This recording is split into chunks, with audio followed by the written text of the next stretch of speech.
الحمد لله الذي أنزل القرآن والصلاة والسلام على حبيب الرحمن وعلى آله وصحبه أجمعين أما بعد فأعوذ بالله من الشيطان الرجيم بسم الله الرحمن الرحيم الذين آمنوا وكانوا يتقون صدق الله مولانا العظيم وصدق رسوله النبي الأمين الكريم ونحن على ذلك لمن الشاهدين والشاكرين والحمد لله رب العالمین۔ معزز سامعین کرام، کچھ عرض و معروض سے پہلے نعت پاک کے چند اشعار پیش خدمت ہے، سماعت فرمائیے اور ایک بار درود پاک پڑھ لیجئے۔ اللہ محمد صلی اللہ علیہ وسلم۔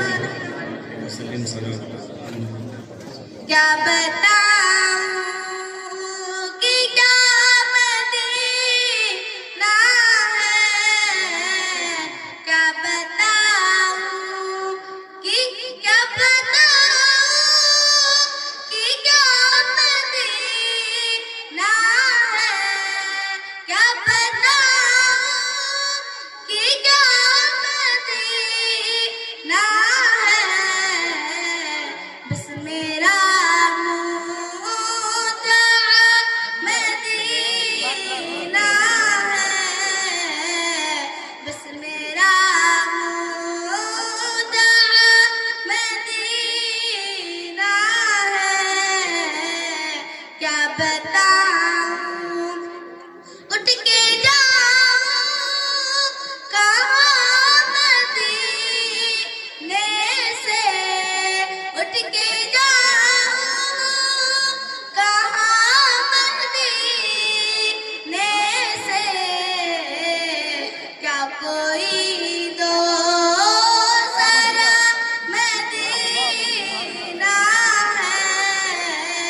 سبحان اللہ۔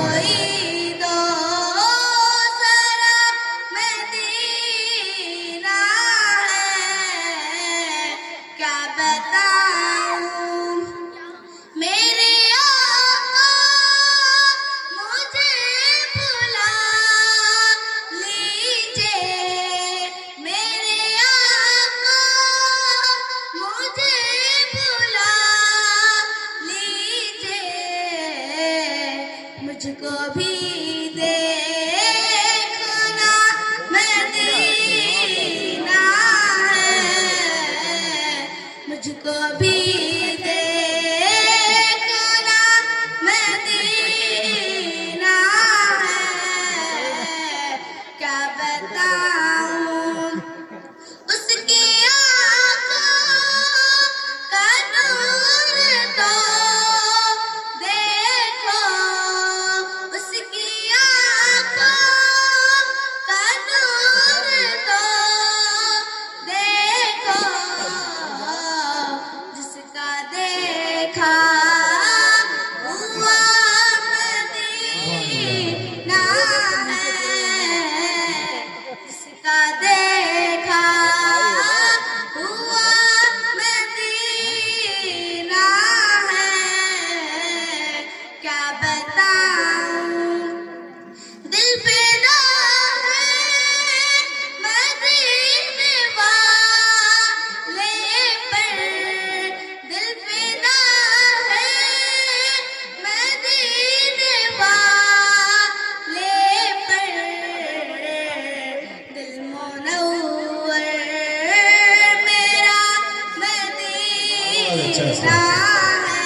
دل منور میرا مدینہ ہے، کیا بتاؤں۔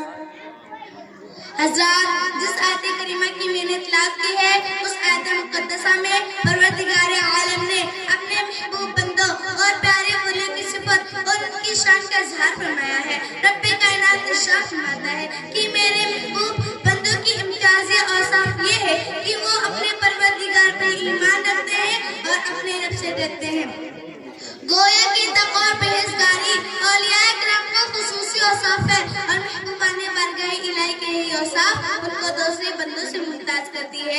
قرآن عظیم میں دوسری جگہ اللہ تعالی ارشاد فرماتا ہے، ان اولیاء الا المتقون، اولیاء تو پرہیزگار ہی ہوتے ہیں، یعنی ان کا ظاہر پاک ہوتا ہے باطن پاک ہوتا ہے. آئیے ہم سب سے پہلے آپ کے سامنے ولی کی تعریف پیش کریں کہ ولی کس کو کہتے ہیں. حضرات صوفیاء کرام ولی کی تعریف پیش کرتے ہیں کہ ولی وہ مرد مومن ہے جو فرائض و قرب الہی حاصل کرے اور طاعت الہی میں مشغول رہے. ان کا دل نور الہی سے جگمگائے, ان کی آنکھیں دلائل قدرت کا مشاہدہ کرتی رہے, وہ ذکر الہی میں ذکر اللسان رہے اور ان کی ہر ادا میں سنت رسول کا جلوہ نظر آئے. بعض لوگ ولی کی یہ تعریف کرتے ہیں کہ ولی وہ ہے جن کو دیکھنے سے خدا یاد آتا ہے, ان کا ہر کام شریعت کے مطابق اور سنت مصطفیٰ کے موافق ہو جاتا ہے, یعنی ان کا گفتار سنت مصطفیٰ کے مطابق ہو جاتا ہے, ان کا کردار سنت مصطفیٰ کے مطابق ہو جاتا ہے, ان کا چلنا, ان کا پھرنا, ان کا اٹھنا, ان کا بیٹھنا, ان کا سونا, ان کا جاگنا سب ادا مصطفیٰ کے مطابق ہو جاتا ہے, اور صحیح بندوں کے لیے اللہ کا اس کا مددگار ہو جاتا ہے اور خوشخبری سناتا ہے. نحن اولیاءکم فی الحیات الدنیا و فی الآخرہ, ہم تمہارے دنیا کے مددگار ہیں اور صحیح متقی بندوں کے لیے رب کا ارشاد ہے. وَعَلِمُوا أَنَّ اللَّهَ مَعَ الْمُتَّقِينَ, بے شک اللہ متقیوں کے ساتھ ہے. حضرات آپ خود سمجھ سکتے ہیں کہ اللہ پاک جس کے بارے میں اعلان فرما رہا ہو کہ جس نے تقوی اور پرہیزگاری اختیار کی, میں نے دنیا آخرت میں اس کا مددگار ہوں, اور خود پروردگار جس کا مددگار ہو جائے اس کو دنیا میں کسی چیز کا خوف نہیں کم ہو سکتا ہے. اللہ جل شانہ ارشاد فرماتا ہے الا ان اولیاء اللہ لا خوف علیہم ولا هم يحزنون, یعنی اللہ کے ولیوں کو نہ خوف اور نہ ہی کوئی غم. حضرات ان آیات کریمہ سے معلوم ہوا کہ نماز چھوڑنے والا بندہ اللہ کا ولی نہیں ہو سکتا, روزہ نہ رکھنے والا اللہ کا ولی نہیں ہو سکتا, داڑھی منڈانے والا اللہ کا محبوب نہیں ہو سکتا, شرک کے خلاف کام کرنے والا کبھی اللہ کے پیرا نہیں ہو سکتا, کیونکہ ولی ہونے کے لیے جہاں مومن مسلم اور ارشاد ہے وہاں متقی اور پرہیزگار بھی ضروری ہے, سنت مصطفیٰ کا عامل ہونا ضروری ہے. معلوم ہوا کہ اللہ کے نزدیک تقوی اور پرہیزگار کی اہمیت ہے, اور حقیقت تقوی ولایت کا دارمدار ہے, کرامت ولایت کا دارمدار ہے. اگر کوئی شریعت طاہرہ کا پابند ہے اور سنت مصطفیٰ علیہ تحیت و فرا کا پیکر ہے, اس سے کرامت ظاہر ہو یا نہ ہو وہ ولی ہے.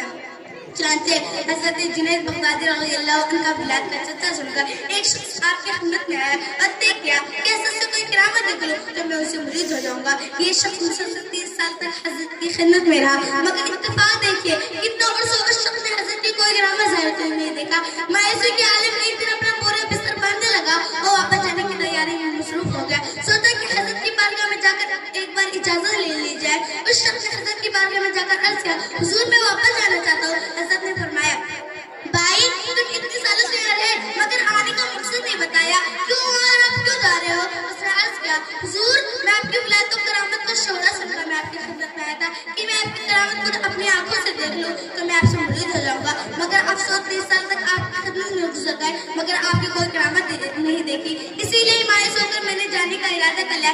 اسی لیے حضور مجھے اجازت دیجیے تاکہ میں کسی آستانے کی تلاش کروں جہاں میری مراد پوری ہو سکے.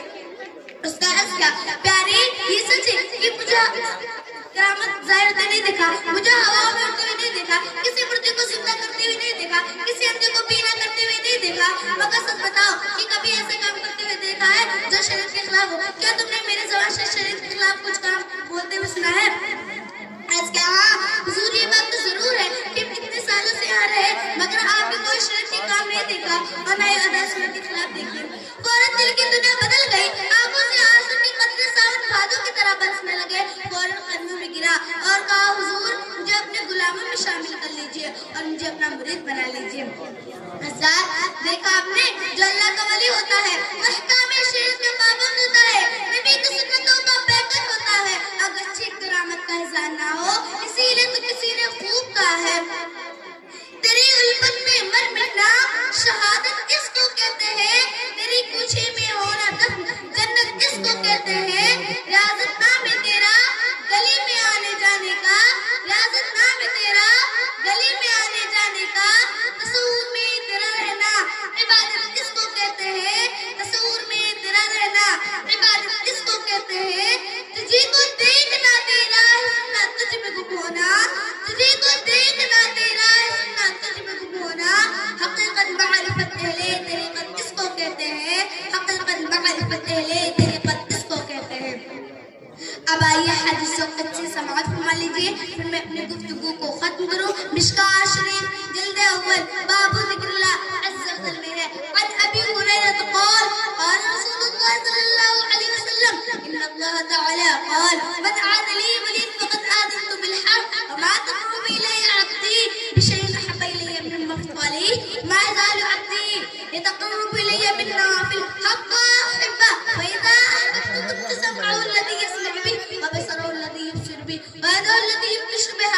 ورجله التي يمشي بها وإن سألني لأعطينه ولئن استعاذني لأعيذنه.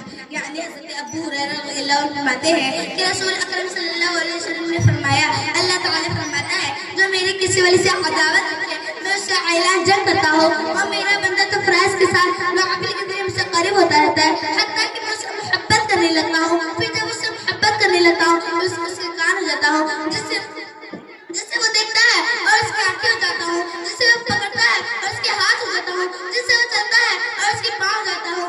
اگر وہ مجھ سے مانگتا ہے تو اسے دیتا ہوں اگر میری پناہ لیتا ہے تو اسے پناہ دیتا ہوں. ولی اللہ بے شک مزار شان کی لائی ہے ولی اللہ بے شک مزار شان کی لائی ہے جو ان کے منہ سے نکلے عین فرمانے لائی ہے جو ان کے منہ سے نکلے عین فرمانے لائی ہے. میں اپنی گفتگو کو یہ ختم کرنے رہی ہوں. وآخر دعوانا ان الحمدللہ رب العالمین. السلام علیکم ورحمۃ اللہ وبرکاتہ. ماشاءاللہ سبحان اللہ بہت اچھا جو ہے تقریر پیش کیا اس بچی نے. کسی طرح کی کوئی ہچکچاہٹ نہیں تھی. روانی اور جو ہے انداز گفتگو بھی دیکھ رہے تھے. ماشاءاللہ سبحان اللہ اور حدیث پاک بھی بیان کی. ماشاءاللہ بہت اچھا پیش کیا.